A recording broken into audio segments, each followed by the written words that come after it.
दोस्तों, अभी के इस युग में हर धर्म के लोग एक दूसरे के धर्म पर कीचड़ उछाल रहे हैं।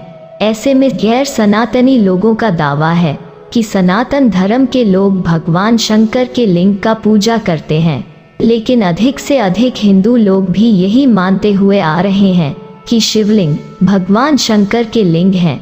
लेकिन यह बात कितनी सही है, इसको जानने के लिए इस वीडियो को पूरा देखें।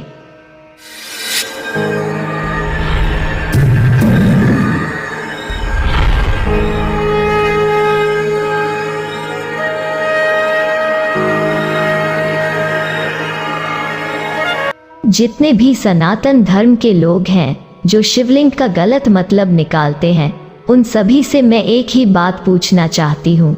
आप लोग जिस भगवान को मानते हैं, क्या भगवान कभी अपने भक्तों से इतना नीच काम करवा सकते हैं? जिसने इस धरती को बचा रखा है, जिसके इशारे पर पूरे ब्रह्मांड गतिमान होती हैं, जिसके मर्जी के बिना एक पता भी नहीं हिलता है, क्या वो भोलेनाथ अपने भक्तों से ऐसा काम करवाएंगे? जिनको अगर लगता है कि ऐसा हो सकता है, तो वो सनातनी धर्म को अभी तक पहचाना ही नहीं है। ऐसे लोगों को डूबकर मर जाना चाहिए। उनको शर्म आना चाहिए हिंदू होने पर, जिसको शिवलिंग का अर्थ ही नहीं पता हो। जब जब ये हिंदुओं पर सवाल उठाई जाती हैं, तब तब अधिक से अधिक हिंदू सर झुका लेते हैं, क्योंकि उनके पास इस झूठ के अलावा कोई जवाब ही नहीं रहती हैं। लेकिन मैं बता दूं कि हिंदी भाषा हो या फिर संस्कृत, लिंग का उचित अर्थ होता है स्त्री और पुरुष की पहचान यानी प्रतीक। जब हम व्याकरण पढ़ते हैं तो उसमें लिंग के 3 भेद बताए गए हैं। पहला पुल्लिंग, यह शब्द केवल पुरुषों की प्रतीक है। दूसरा स्त्रीलिंग, यह शब्द केवल स्त्रियों की प्रतीक है। तीसरा नपुंसकलिंग, यह केवल किन्नरों का प्रतीक है। अगर बात करें संस्कृत की, तो संस्कृत देवताओं का भाषा है, यानी देवी देवता और ऋषि मुनि जिस भाषा में वार्तालाप करते हैं वो संस्कृत ही है।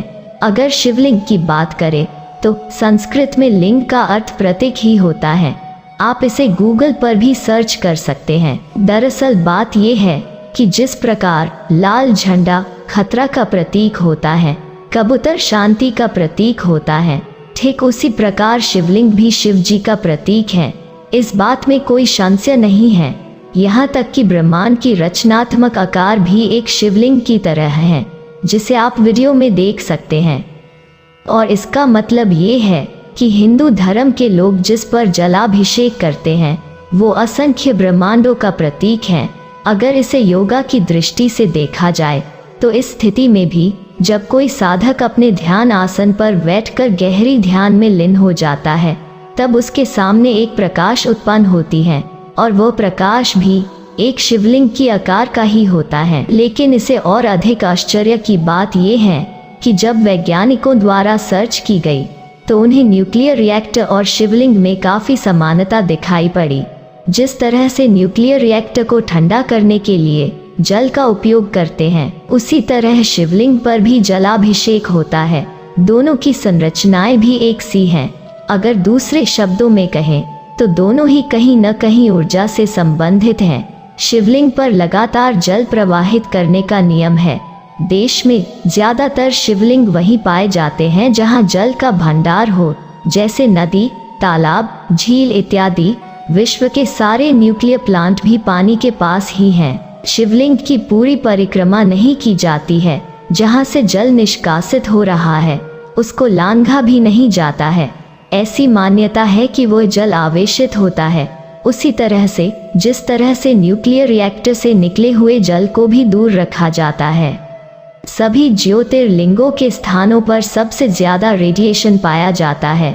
शिवलिंग और कुछ नहीं बल्कि न्यूक्लियर रिएक्टर्स ही हैं।